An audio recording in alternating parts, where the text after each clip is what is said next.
what's included. You got 2 metal plates marked L and R, at least 8 screws. They gave me 10.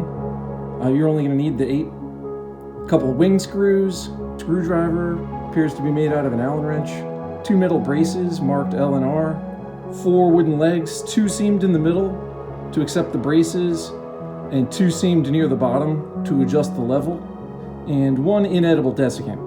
I'm going to go out on a limb here and say it's probably not a good idea to eat anything that was included in this package, but only the desiccant is labeled do not eat. So I'm looking at this and I'm like, where do you rest the keyboard while installing the legs? The instructions aren't very clear.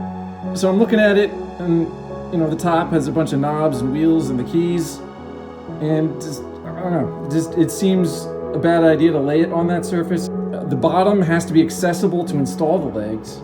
Then there's, what else is left? There's the narrow front edge, the small unstable side edges, the narrow back edge, which has the power switch on it, and these metal posts to support the laptop stand and a sheet music stand. Now, I looked at a bunch of different ways to do this since the instructions weren't too clear, and it's kind of counterintuitive, but I found that the front narrow edge made the most sense and was the most stable. So the provided screwdriver that looks like an Allen wrench, if you absolutely have to use it, I would just say attach the screw to the short end and hold on to the longer end to use for better leverage. Seriously though, it's pretty awful. I would just say use a screwdriver if you can help it. So as far as the legs, the 2 front legs, the ones centered in the image here, are identical. They have a length adjustment near the bottom to help level the keyboard. The 2 back legs, the outer ones in this image, they're identical and unscrew roughly in half to receive the smaller flat end of the braces. First, you're going to want to install the metal plates. You want the wide flaps closest to the front of the keyboard. The L indicating left is if faced from the front of the keyboard. So based on this orientation, that's actually on the right. But if you're facing it from the front, this would be to the left. I tightened each of the screws most of the way and then went back around to snug them up.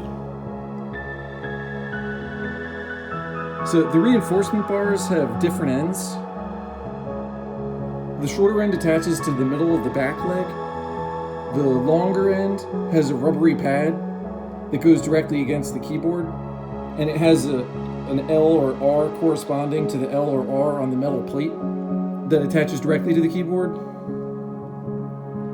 I found it was easiest to separate the back legs entirely, screw the top half into the base, into that metal plate, and then attach the reinforcement bar and screw it onto the base of the keyboard before attaching the bottom half of the leg.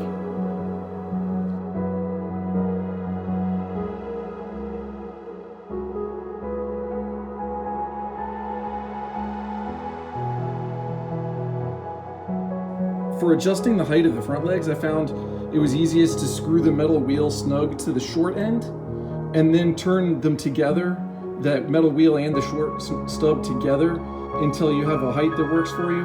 And then you have to snug that wheel to the opposite side up to that longer part of the leg, and that keeps it from wobbling.